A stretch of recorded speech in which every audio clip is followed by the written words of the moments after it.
చెప్పదలుచుకున్నారు? ఇప్పుడు మీ మీద దాడి జరిగింది, ఆ ఇష్యూకి సంబంధించి కూడా ఇప్పటికే మీకు సంబంధించినటువంటి కార్యకర్తలంతా కూడా పెద్ద ఎత్తున ముట్టడికి ప్రయత్నం చేస్తూ ఉన్నారు. ఈ సందర్భంగా ప్రభుత్వం నుంచి మీరు ఏం కోరుకుంటున్నారు, ఏం చెప్పదలుచుకున్నారు? ఇది నా పైన దాడి కాదన్న, విద్యార్థి లోకం పైన ఇదొక దాడి. ముఖ్యంగా యూనివర్సిటీ దాడిగా నేను దీన్ని ఖండిస్తున్నా. ఎందుకంటే ఇది ఒక నా సమస్య కోసము నేను కొట్లాడింది కాదు, నా సమస్య వల్ల వాళ్ళు వచ్చి నా మీద దాడి చేసింది కాదు. ఇది ఒక విద్యార్థుల సమస్య, యూనివర్సిటీ సమస్య. దీన్ని నా సమస్యగా కాకుండా విద్యార్థుల సమస్యగా, యూనివర్సిటీ సమస్యగానే సమాజం గుర్తించాలి. దీన్ని ప్రతి ఒక్కరు ఖండించి విద్యార్థి లోకమంతా ఏకం కావాలి. ఈ ప్రభుత్వం ఇప్పటికైనా స్పందించి సీఎం రేవంత్ రెడ్డి గారు వెంటనే ఈ జీవోని వెనుకకు తీసుకొని వేరే చోట ఎక్కడైనా హైకోర్టు భవనానికి ల్యాండ్ కేటాయించాలని చెప్పేసి ముఖ్యంగా డిమాండ్ చేస్తూ ఉన్నాం. ఏం చెప్తారు మీ కార్యకర్తలు కావచ్చు, ఏబీపీకి సంబంధించినటువంటి రాష్ట్రంలో ఉన్నటువంటి ప్రతి ఒక్కరు కూడా కొంత ఆందోళనకరంగా ఉన్నారు. ఝాన్సీ మా సెక్రటరీకి ఈ కరమైనటువంటి ఈ ఇబ్బంది కదిలింది, హాస్పిటల్ ఉందని కొంత బాధపడుతున్నటువంటి సందర్భం.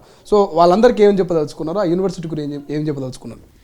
ఒక్కటన్న, ఈరోజు ఒక విద్యార్థి సంఘంలో ఉన్న విద్యార్థి నాయకురాలని నేను, నా పైన ఈ విధంగా దాడి చేస్తే కామన్గా విద్యార్థులు ఉంటారు, అక్కడ నిరసన చేస్తూ ఉన్నారు. అంటే వాళ్ళకి ధైర్యాన్ని ఇచ్చేదే విద్యార్థి సంఘం అన్న. ముఖ్యంగా ఏబీవీపీ ఇచ్చిన ధైర్యం వల్ల ఈరోజు వాళ్ళు అక్కడ కూర్చొని నిరసన చేస్తూ ఉన్నారు. అంటే మమ్మల్ని బెదిరించే ప్రయత్నం చేస్తే ఇలా వాళ్ళు కూడా వెనుకడిగేసే ఛాన్సెస్ ఉన్నాయి. దీన్ని ఖండిస్తూనే ముఖ్యంగా నా పైన దాడిని కాదు, మొత్తం వ్యవస్థ పైన దాడిని ఖండిస్తూ ఈరోజు ఏబీవీపీ కార్యక్రమం తీసుకోవడానికి ముందడుగేస్తుంది. ఈ జీవోకి వ్యతిరేకంగానే మేము కొట్లాడతాం తప్ప వేరే ఉద్దేశం ఏది లేదన్న. ఫైనల్గా ఏ పార్టీ అయినా మీకు మద్దతు తెలిపిందా? అంటే బీఎస్పీ తప్ప ఇంకెవరైనా మీకు బీజేపీ కానీ ఇతర పార్టీలు ఏమైనా మద్దతు తెలిపే అవకాశం ఉందనుకుంటారా? మేము ఎప్పుడు కూడా రాజకీయ పార్టీలతోని పొత్తులు పెట్టుకోవడం ఇట్లాంటిది ఏమి ఉండదు. మద్దతు అనే మేమే అక్కడ ఉన్న విద్యార్థులకు మద్దతు తెలిపినాం తప్ప మా విద్యార్థి సంఘానికి పార్టీ వాళ్ళు వచ్చి మద్దతు తెలిపింది ఏమీ లేదు, అటువంటిది ఉండదు కూడా. ఒకవేళ ఉన్నా కూడా ఏ పార్టీ వాళ్ళ ఏ నాయకులైనా ఒక బాధ్యతాయుతమైన పౌరులుగా దీన్ని ఖండించాలని కోరుకుంటాం. ఏ పార్టీ అయినా కావచ్చు, దీన్ని ఖండించడం కోసం మేము ప్రతి ఒక్క పార్టీని ఆహ్వానిస్తాం.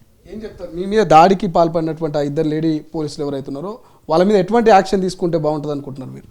ఇవాళ ఒక మహిళలు ఒక స్థాయిలో ఉన్న, ఎంతో కింది స్థాయి నుంచి వచ్చి ఒక ఉద్యోగం చేస్తున్న వాళ్ళు, ఒక బాధ్యత తెలిసిన వాళ్ళే ఈ విధంగా ప్రవర్తిస్తే, ముఖ్యంగా మహిళ పట్ల మహిళలే ఈ విధంగా ప్రవర్తించడం అనేది సిగ్గుచేటు. ఎలా నెంబర్ 1 పోలీస్ అని అవార్డులు తీసుకున్నాం, రివార్డులు తీసుకున్నాం అని చెప్పేసి చెప్తున్నాం. డిపార్ట్మెంట్లో ఎంతోమంది గౌరవంగా పనిచేసే వాళ్ళు ఉన్నారు, ఎంతోమంది మంచి వాళ్ళు ఉన్నారు. ఇలాంటి వాళ్ళ వల్ల పోలీసు వ్యవస్థకే ఒక చెడ్డ పేరు వచ్చేటటువంటి సంఘటన. పోలీసులు అంటే ఎవరికి కోపం కాదు, వాళ్ళ డ్యూటీ వాళ్ళు చేస్తారన్న. ఇట్లాంటి వాళ్ళ వల్ల పోలీసు వ్యవస్థ మీద నమ్మకం కోల్పోయే అవకాశం ఉంది, ఒక బ్యాడ్ నేమ్ క్రియేట్ అయ్యే అవకాశం ఉంది. కాబట్టి వీళ్ళపైన ఖచ్చితంగా చర్య తీసుకోవాలి అని చెప్పేసి డిమాండ్ చేస్తూ ఉన్నాం. ఫైనల్గా మీ ఫైట్ ఎక్కడి వరకు ఉంటుంది? ఈ జీవో 55 రద్దయ్యే వరకు మా ఫైట్ కొనసాగుతూనే ఉంటుందన్న. ఏది ఏమైనా సరే జీవో 55 వెనుకకు పోయే వరకు ఏబీవీపీ ఉద్యమం చేస్తూనే ఉంటుంది. ఈరోజు నా పైన దాడి జరిగింది కదా అని ఇంతటితో ఆగేది లేదు, ఇంతకింత ఉధృతం చేస్తాం, రాష్ట్ర వ్యాప్తంగా ఉద్యమాన్ని రగిలిస్తాం. Thank you. ఇది మొత్తం మీద నా స్వార్థం కోసమో, నా కుటుంబం కోసమో, నా కోసమో నేను ఈ యొక్క జీవో నెంబర్ 55 కోసం నేను ఫైట్ చేయట్లేదు. ఇక తెలంగాణలో ఉన్నటువంటి యువత కోసము, ఏదైతే అక్కడ ఉన్నటువంటి యూనివర్సిటీ విద్యార్థుల కోసం ముఖ్యంగా ఫైట్ చేస్తూ ఉంది ఏబీవీపీ. సో ఖచ్చితంగా ఆ జీవో నెంబర్ 55ని రద్దు చేసేంత వరకు, వెనక్కి తీసుకునేంత వరకు మా యొక్క ఫైట్ ఆగదు.